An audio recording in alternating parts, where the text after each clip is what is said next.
Welcome everybody to another edition of TEW 2020 as we're doing the WCW 1993 with Eric Bischoff as we're continuing on the road to Slamboree, including this last taping of Saturday night before the pay-per-view, so let's get rolling. So we start out with the announcers going into the fact that British Bulldog will be in action later tonight, and that gets a 63. And then in a bout that had a decent reaction from the crowd but terrible wrestling, Max Payne defeated Chris Walker in 4:52 by submission with a painkiller. This gets a 34. Payne gets a 57. Walker gets a 24. Again, Payne, that's actually pretty decent for Payne considering his overness, so that's good. And then we have Payne doing a promo on Michael Hayes saying, basically Payne, the heroes you have, Skinnerd, Zeppelin, Morrison, they were all dead. I'm part of the future. The future led by men like Soundgarden, etc., etc. Insert your grungy bands from the early 90s here. Can't say Nirvana because that sort of kills this whole your heroes are dead point, but still, not bad. And that also officially, it would probably be officially announced before this, but I just want to put it on here. Even though it won't, actually help that much with the pay-per-view hype, but Max Payne versus Michael Hayes. Pre-book that, there you go. Then we have an extremely short match. The Barbarian defeated Joe Cruz in 4-3-1 by pinfall, the Kick of Fear. Just a quick win for Barbarian to get him over. Barbarian gets a 58, Joe Cruz gets a 36, overall this gets a 40, and then our Barbarian Celebrating gets a 40 because he's not the most charismatic guy in the world. Then we move on, we're in an extremely short match. Too Cold Scorpio and Ron Simmons defeated Rage and Fury in 4:46, when Too Cold Scorpio pinned Rage with a Scorpio Splash. This gets a 40, Rage gets a 29, Fury gets a 29, Rage gets a 37, Ron Simmons gets a 62, Scorpio gets a 52, this gets a 40 overall. I always wonder, what hurt this? Okay, poor gimmick, and yeah, okay. And then we have a Too Cold and Simmons promo where Orndorff comes out and basically challenges them to a tag match at the pay-per-view where Orndorff will have a mystery partner. This gets a 49, perfectly solid stuff, and sets up a match for the fourth Slamboree. And then we have an about that decent reaction from the crowd, but subpar wrestling. One Man Gang defeated Van Hammer in 6:15 by pinfall, 7:47 splash. Gang gets a 61, Van Hammer gets a 25. Overall gets a 52, just a solid win for Van Hammer. And then Cactus Jack comes out, and we have a big old brawl. And this gets a 62, and also, officially sets up another match for the pay-per-view, which is going to be Cactus Jack versus One Man Gang.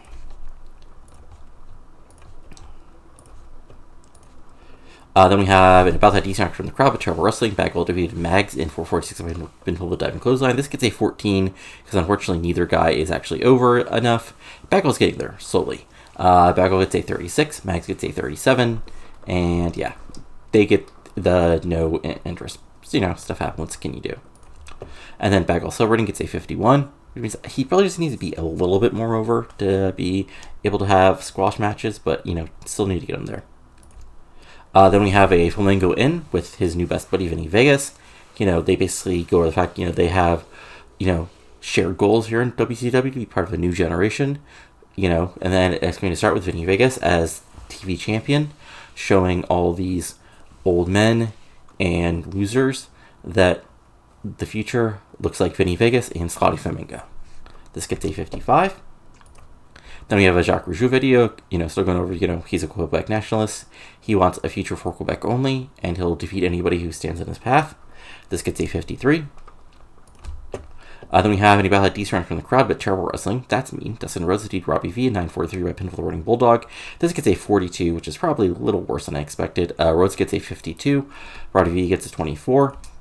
We have Rhodes doing a promo on both Bobby Eaton and Rick Rude, basically going to the fact that, Dustin Rhodes says, he has all the respect in the world for Bobby Eaton. He's a great wrestler, but at the end of the day, he's the United States champion, and he's going to hold this title, with pride and take over Eden, and then, if Rude wants a rematch for the U.S., for what he calls his U.S. belt, come and take it from him. 64, perfectly solid promo. And then we have an Arn and Flair promo, which gets a 71, and basically goes over, that Arn is officially getting that shot at Barry Windham, which I have booked, for a WCW title, and Flair will be standing with him, ready to celebrate when Arn becomes a world champion like he deserves. Then we have, in a decent match, Rick Rude and Steve Regal defeated Johnny B. Bad and the Z-Man in 12:24, when Rick Rude beat the Z-Man with the Rude Awakening. Regal gets a 51, Rude gets a 70, Z-Man gets a 49, Bad gets a 49, so 64, perfectly good match. Put the heels over, put Regal over, just being in the ring with Rude. But then, Rude is going for a beatdown, but Bad comes in, hits him with the kiss that don't miss, which is just his, spinning right hand, and this gets a 62. Then we have our main event of the evening, which is a decent match with the British Bulldog beating Chris Benoit in 12-10 by pinfall the military press slam. Ouch, doesn't even hit the running power slam. I tried to actually hit the running power slam, but this gets a 68. Bulldog gets a 71, Benoit gets a 48. Announcers, would go over the fact that, Benoit's hero is Dynamite Kid, and Bulldog was his former tag partner, back and forth match, but Bulldog gets a big win. And then the show ends with a Vader Bulldog showdown. This gets a 69. Not the best, but still a perfectly solid show. And this gets a 66. And I'll be back in a second with the other Saturday night from this taping. Alright, it's now time for the go-home show for the final show before Slamboree. So let's get rolling with Saturday night as we start out with the announcement of a contract signing tonight involving Vader and Bulldog, which gets a 69. Then we continue with, in a decent match, and to open the show, Sting defeated Big Sky in 6:29 by submission of the Scorpion Deathlock. This gets a 71, just a straight-out squash for Sting, because Sting is awesome. And then Sting does a promo, and he gets another message, and this time it's from Jesse Ventura. And Ventura's like, this wasn't me. Just don't kill the messenger here. But, basically says, at Slamboree, you will face justice. And this gets an 83, as we again set up Sting's match for the pay-per-view. And then in a decent match, Bobby Eaton defeated Mike Graham in 6:09 by pinfall at Alabama Jam. This gets a 72. Graham got a 48. Eaton gets a 67. Solid match, 72. And then Eaton celebrating gets a 65. Then we had a decent match. Barry Windham defeated Johnny Gunn in 6:18 by pinfall to Superplex. This gets a 76. Gunn gets a 33. Windham gets a 77. Again, it's a really good match. I guess this shows why you should sort of put a topish guy in a squash first to get the crowd interested. And also, these are sort of my top tier jobbers, or at least my top tier jobber to the stars, as far as Gunn and Graham. They're actually somewhat over, as opposed to somebody I don't know, Van Hammer or Mike Thor, who are just total jobbers. My sympathies to Mike Thor if he's watching this, I guess Bob Cook once did. Anyway, this is 76, and then Wyndham celebrates, which gets a 73. Then in about that decent reaction from the crowd with Subpar Wrestling, Marcus Bagwell defeated Bill Orton in 6:28 by pinfall to Devin Clothesline. This gets a 40. Bagwell's dead. Bagwell's dead, guys. Bagwell sustained a L5-S1 disc herniation. That's no fun. And I guess he's celebrating as he's holding his back, as that gets a 52. And then we have a Cactus Jack promo on One Man Gang, going to the fact that, One Man Gang, you think you're scary, you think you're some tough guy, bounty hunter. Well, I'm Cactus Jack. I'm the ultimate bad guy. Bang, bang. 59. Solid promo. Gets their match over for the pay-per-view. And then BC Height is with Vinny Vegas against Red Hill Heel promo. Vegas talking about how he's a future WCW and is as TV champion. He's going to show everybody why, if they face him, they're going to roll Snake Eyes. And 60. Solid promo. And then in a decent match, Rick Rude, Paul Orndorff, and Chris Benoit defeated Braun Simmons, Two Gold Scorpio, and Dustin Rhodes in 15:26, when Rude pinned Dustin Rhodes with a Rude Awakening following interference from Bobby Eaton.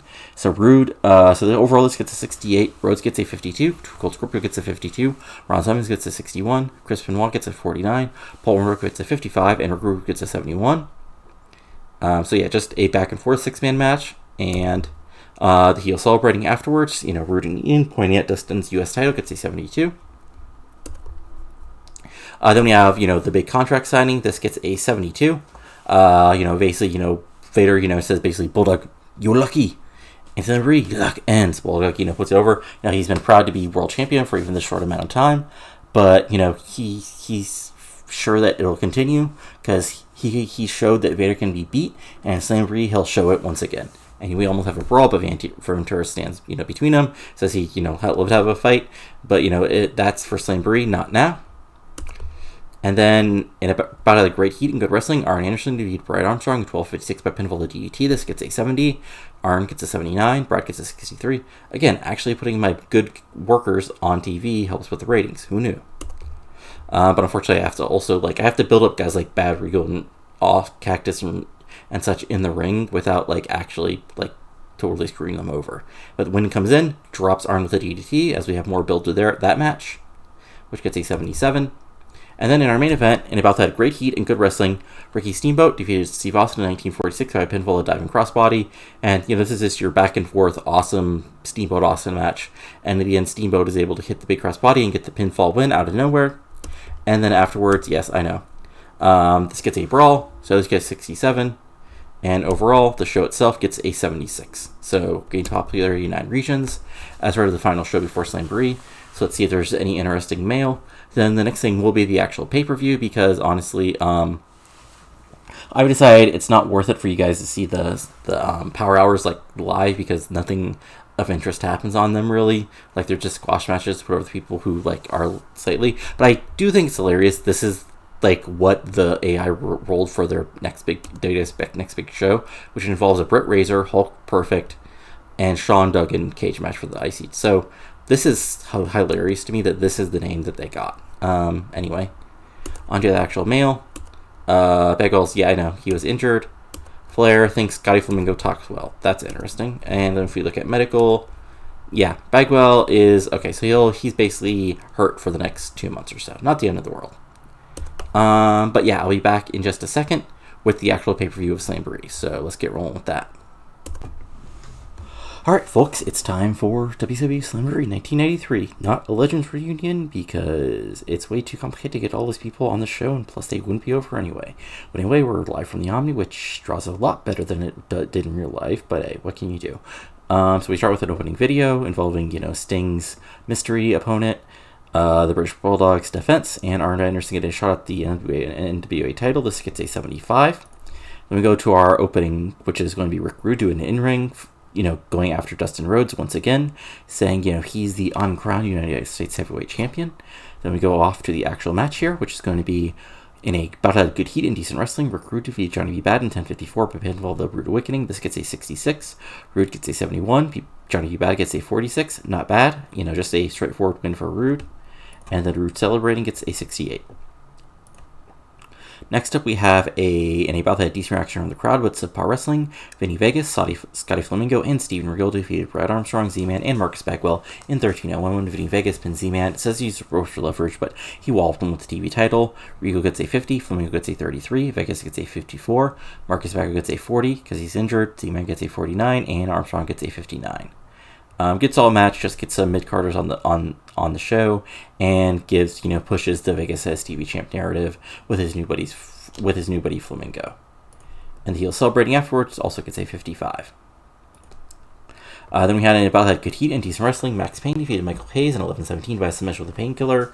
This gets a 59. Payne gets a 55. Hayes gets a 57, which is hilarious considering Hayes was complaining about jobbing, and when Payne, who is a lot less over than Hayes is, at least in the game, actually did almost as well as him. But anyway, this gets a 59, and then Payne keeping the hold on until officials come out gets a 45, as we continue to build Payne as sort of a mid-card heel.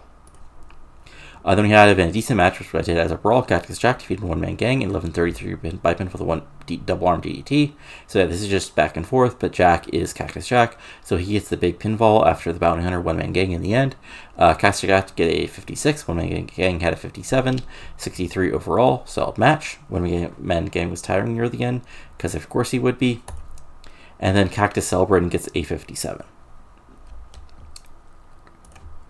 Then in about a good heat and decent wrestling, Dustin Rhodes defeated Bobby Eaton in 14:58 by pinfall the British Bulldog. Dustin Rhodes makes defense number 1 of his US title. Rhodes gets a 52, Eaton gets a 63.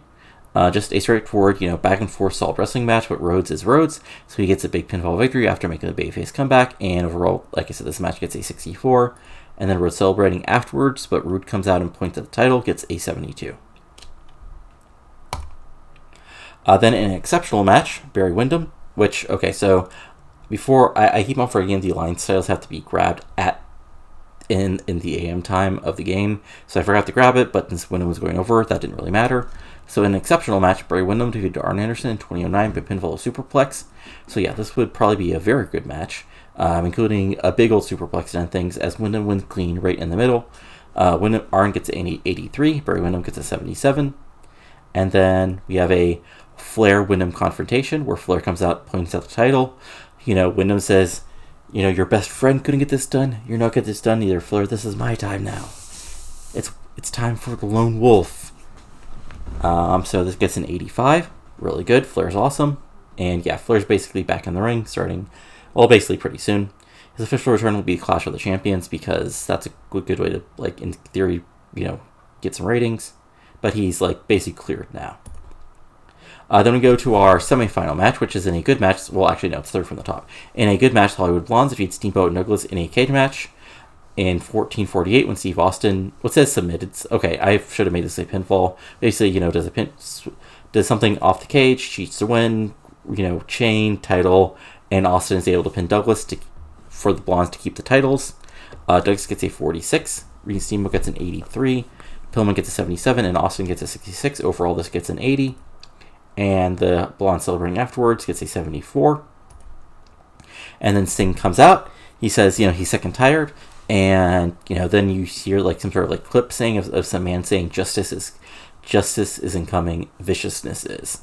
And then out comes Sid Vicious to a big pop because it's Sid Vicious in 1993, so he's still really over. And this gets a 76. So we have Sting versus Sid. And in a bout that had fantastic heat and good wrestling, Sid Vicious defeated Sting in 11:58 by countout. So what I imagine happening is, it's basically a fight. Sting makes his babyface comeback, but the end Sting is able to hit Sting with a chair and then hit a huge powerbomb on the outside and roll in and get the countout victory over Sting. But Sting gets an 87, Vicious gets 65, overall 71, which is a really solid match considering it's Sid. And then Sid goes for another powerbomb, this time on the exposed concrete, but the Cactus Jack comes out and the brawl continues. And this gets a 75 overall. Actually, it would have been a little better if I remembered to set up the Sid Vicious Sting storyline beforehand, but mistakes were made. Now it's main event time, the Bulldog Vader rematch, and in a 79, in a bout that had fantastic heat and great wrestling, Big Van Vader defeated British Bulldog in 12:53 by pinfall the Vader Bomb, and Vader wins back the world title. So this gets a 79, Bulldog gets a 72, Vader gets 79. So honestly, I want to give Vader the title back because it sets up basically the rest of the year, but also Bulldog was not doing great as far as promos or even matches, and he's not quite a main event guy, but I still wanted to fix the issue of him doing basically nothing in WCW during this run. So hopefully this gives him this gives him a world title reign, so that's a positive. And also this sort of gives a little bit of a crack at Vader's armor. As basically the only guy who had really beaten before this was Simmons getting lucky and Sting. So this shows that Vader can be beat. It also shows that you still need to be basically one of the biggest guys on the planet to beat him, but biggest, strongest guys on the planet to beat him, because we've got Bulldog, Sting, and Simmons. So but it still shows that Vader can be defeated, and Vader celebrating with the title gets an 87 to close things out. So overall, this gets a 79. So a really good show. So Arn, Sting, and I'm going to say, because he also lost, Ricky Steamboat. So we'll do that speech. So Arn, Sting, and Ricky all seem pleased. We'll see what the any news we get from this is, and then we'll go over the actual roster to see how any changes in the past month or so. And I think this will be it. Again, this is sort of a catch-up week, so hopefully next week will be sort of a full month, in theory. Anyway. So overall, Ric Flair returns. Okay, so that's about it. But let's go over the roster real quick. So if we go over major stars, so only major star right now is Ric Flair, who's basically still at hundreds. He's actually been he's basically showing up and just doing promos. Shockingly, if you give Ric Flair more promo time, he'll get over. So that's good. Sting, popularity wise, he's getting a little more over, which is good. Then if we go down to actual stars, so start out with Arn. So he's about the same where he started, which makes sense because I've basically been giving him 50-50 on big shows. Popularity wise, if we look at Windham, Windham's up anywhere between 10 and 5 points depending on where he started. So in Southeast he's up to an 80, in Great Lakes he's up to a 64, other places he's up to a 60. So yeah, really solid stuff because as he becomes really a top guy. Vader, Vader's still Vader, so he's still at an 80 like he probably is usually. Rick Rude, who's... So Rude, since he's back, hasn't got a huge pushover because he hasn't got a huge win on pay-per-view yet. So, but still, he hasn't lost, which is good. Let's see if I've actually hurt. Okay, so I have actually Steamboat is just as over as he was before. If you noticed, he hasn't actually been taking many of the pinfall, so that's a positive. And then Bulldog. Let's see if I... Okay, so unfortunately, here's the other thing, like the world title didn't really give him much of a win. So yeah, that's the other problem, is he didn't gain enough to actually become a big guy. So well known. We got Pillman, who's basically up 1 to 3 points everywhere, which isn't the best push, but still, like they haven't been in a feud. They've been in a feud with Steamboat, but they also been in a feud with Shane Douglas, so that sort of balances things out. Same thing with Austin. He's up about 3 points, and if we look at his, if we just randomly look at his skills, stamina was one thing. Okay, yeah, that's up. So if we look at Dustin, so Dustin, I think, yeah, Dustin's up about 10 points everywhere because I'm actually. So he was basically, this was a way too low initial popularity rating, but I figured I'd deal with it. I deal with the slightly lower ratings just to sort of build it. And now he's I think mid 50s is closer to what he actually was over at the start of 1993. We've got Michael Hayes, who, if we look at his progress, yeah, he's been dropping, which is good because, other old guys, he's basically around a job. Hyatt, One Man Gang, surprisingly, hasn't lost. I mean, he's lost a little bit, which probably if he does a few more jobs to bigger guys, he'll probably fall into recognizable, which is fine, because again, he's around to basically be built up, then the job. Built up, then the job. Sid, I guess, starts off less over than I thought he would, but which is fine. He's still Sid, so he'll still get up over pretty easily. But yeah, I mean, he can be built into a star within probably a show or two. Barbarian, same thing. He's about the same where he started. And then if we move on to recognizable folks. So we've got Too Cold Scorpio, who's not on the show, but he's been built up about 8 points. We've got Bobby Eaton, who's been doing some jobbing. So he probably actually needs to be built up because he can be a heel guy. He can be a heel mid-carder for a bit now. Cactus Jack. Cactus Jack is if you look, he's been over. I've got him up 10 to 15 points basically everywhere. And so basically, if he gets a little bit more of a push, he'll squash over into at least the recognizable. I mean, not the recognizable, because this is where we're at now. So yeah, he'll be up to the well-known pretty soon, which is good. Benoit, shockingly, is up to recognizable. So this is good, that I made these guys recognizable, because that means they can do squashes on TV without, dying. Bad's actually down a little bit, which makes sense. I haven't been pushing him the best, which I'll hopefully change a little bit here. Marcus Bagwell, again, is somebody else who's finally recognizable, which means I can push him on TV without his matches dying. Max Payne, did he get a... Okay, he got a slight bump from beating Hayes. So again, he needs to be built up overall over to the rest of the nation, but he can be a TV level guy. Paul Orndorff, he's been doing some drops, which is unfortunate. Ron Simmons is another guy who I think they actually underestimated his popularity in this mod, but I'll deal with it. Stephen Regal, again, it's good. He's up to recognizable, which means I can do squash matches with him without it tanking the with rating. Vinny Vegas. Vegas is interesting because he's only about up 6 to 7 points, but he's quickly getting over. So if we actually look at the unimportant, is there anybody who needs to be... No. Okay, so this is good. Well, outside of Flamingo. But Flamingo I can get over via talking segments and eventually winning some matches. But at least I've gotten all the guys that actually want to quasi-push it all out of sort of this dead period of being not recognizable enough to be on TV, to actually draw ratings, but otherwise still need to be pushed. But next up, let me just look at creative real quick. So franchise players is Flair and Sting. Who's hot is Flair, Rude, Sting, Austin, and Vegas. Who's not is the Barbarian, Michael Hayes, who sort of makes sense.